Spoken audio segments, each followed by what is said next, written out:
पारंपरिक पदार्थ शिंगोळे बनवणार आहोत. थंडीच्या सीझन मधला हा अतिशय पौष्टिक असा पदार्थ आहे आणि हा पदार्थ माझी नणंद करून दाखवणार आहे. ती आज इथे आली आहे तर तिने ह्या शिंगोळ्याचं जे कुलठाचं पीठ असतं ते सुद्धा घरी बनवलेलं आहे. आता आपण तिलाच विचारूया कसं काय हे पीठ बनवलंय आणि काय काय साहित्य घेतलंय. नमस्कार, मी आता हे कुलठाचं पीठ घेतलेलं आहे. त्याच्यात आपण शिंगोळे बनवूया. हे कुलठाचं पीठ मी घरीच बनवलेलं आहे. याला हुलग्याचं पीठ सुद्धा म्हणतात. मी कुळीथ विकत आणले आणि ते बारीक गॅसवर भाजले आणि ते मिक्सरवर बारीक केले.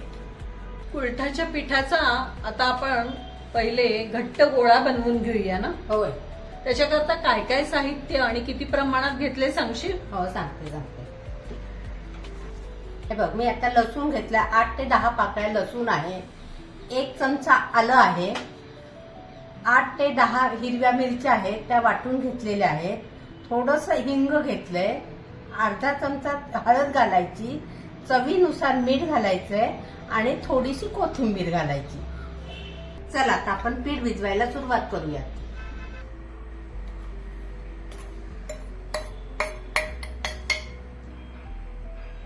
लसूण, थोडासा हिंग, थोडीशी हळद, चवीनुसार मीठ, थोडंसं आलं. हे आपण जे शिंगोळ्याचं पाणी करणार आहोत त्या पण हे घालणार आहोत ना? होय होय, त्याच्यात पण घालायचं.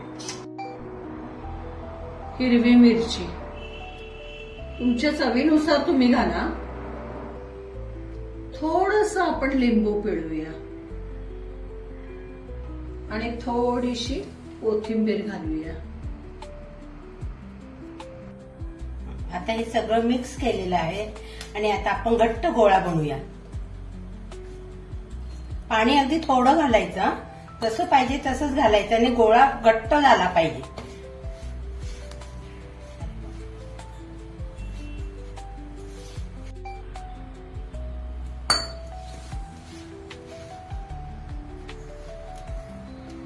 आता हा आपला घट्ट गोळा तयार झालेला आहे. आता थोडंसं तेल लावून सारखं करून घेऊया.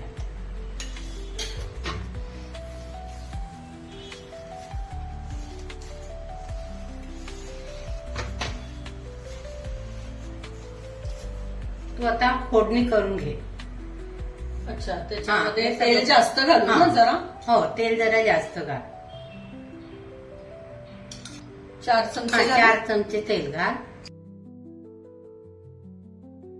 तू आता खोबरं, हिरवी मिरची, लसूण आणि आलं थोडंसं मिक्सर मधनं वाटून घे, म्हणजे ते आपल्याला फोडणीत टाकता येईल. कोथिंबीर पण घालू ना? होय. ही एक छोटी वाटी आम्ही ओलं खोबरं घेतलेलं आहे. त्यात थोडंसं आलं, हिरवी मिरची. मिरची आपण त्या पिठाच्या गोळ्यात पण घातलेली आहे ना, होय. त्यामुळे थोडीशी घातलेली आहे. हा. तसंच लसूण, कोथिंबीर. पाणी घालून वाटून घेऊ ना? थोडंसं पाणी घालून वाट.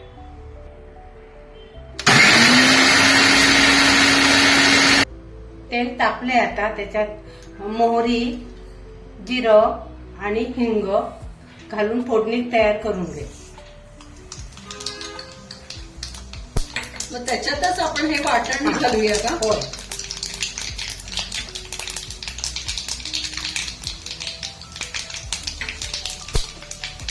थोडीशी हळद पण घालू. हो, थोडी. आता हे वाटण करून घे.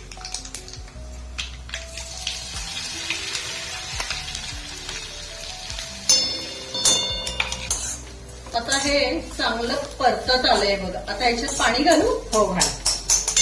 3 वाट्या मी पाणी घेतलं आहे. लागलं तर आपण जास्ती घालू शकतो ना नंतर. होय. आपण हे शेंगोळ्या करता आपल्याकडे लोखंडी कढई होती म्हणून घेतली आहे. लोखंडी कढईत छान हे होतात ना, म्हणजे कढईतच करायचं असतं खरं तर. हा, पण जर का तुमच्याकडे लोखंडी कढई नसेल तर तुम्ही स्टीलच्या अल्युमिनियमच्या कढईत केलं तरी चालेल म्हणजे. पण तसं लोखंडाची कढई सुद्धा आरोग्याच्या दृष्टीने चांगलीच असते ना. होय. चवीनुसार मीठ घाल आता आणि थोडीशी कोथिंबीर घाल.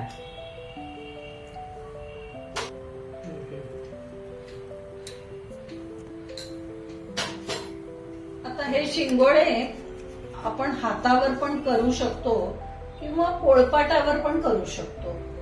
ते छोटेच बनव, पातळ बनव जरा आणि त्याला वेगवेगळा आकार दे. आता हे बघा, हे असे मी लांब पण केलेले आहेत आणि हे आता वेगळ्या आकाराचे पण मी दाखवते.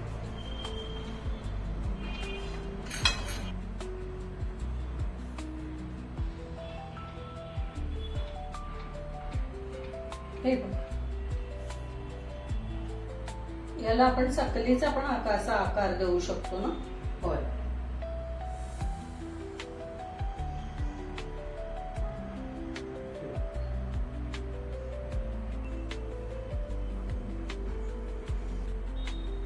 आता आपण असे हे सगळे शिंगोळे तयार करून घेऊयात. आणि हे असे सगळे शिंगोळे तयार झाल्यावर आणि पाणी उकळल्यावर आपण त्यात घालायचे ना. होय. पाणी आता उकळलेलं आहे, तर आता थोडासा गोळा आपण ठेवलेला तो त्याच्यात एक म्हणजे पाण्याला घट्टपणा येईल ना. हा, घालू का घाल ह्याच्यामध्ये? घाल. आता हे आपले शिंगोळे तयार झालेले आहेत. आता हे आपलं फोडणीचं पाणी उकळलेलं आहे, त्याच्यात आपण आता शिंगोळे घालायला सुरुवात करूयात. आता त्याच्यात हळूहळू घाल. घालते हा मी. हा. आता ना ही आपण लोखंडाची कढई घेतल्यामुळे असं छान असं ब्राउनिश काळा असा कलर येणार आहे शिंगोळ्यांना.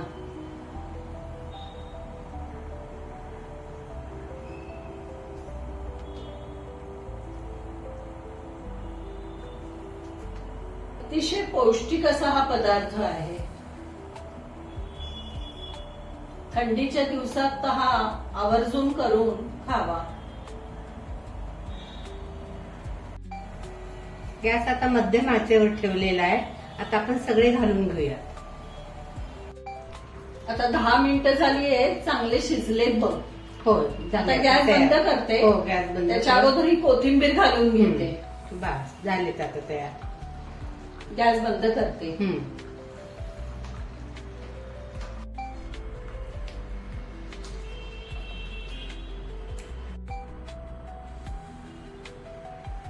गरम गरम असे वाफाळलेले हे शिंगोळे आता तयार झाले.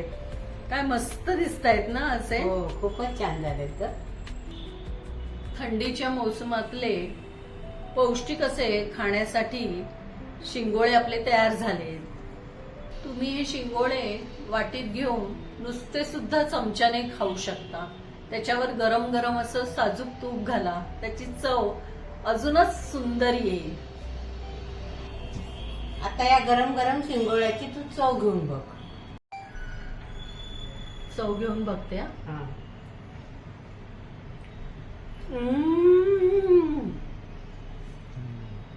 तू पण घे चव.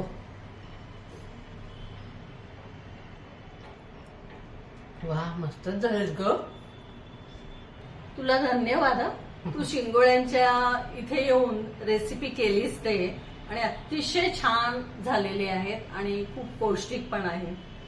कुळथाच्या पिठाच्या शिंगोळ्यांच्या रेसिपीचा व्हिडिओ आवडल्यास त्याला नक्की लाईक करा, शेअर करा, सबस्क्राईब करा. धन्यवाद. धन्यवाद.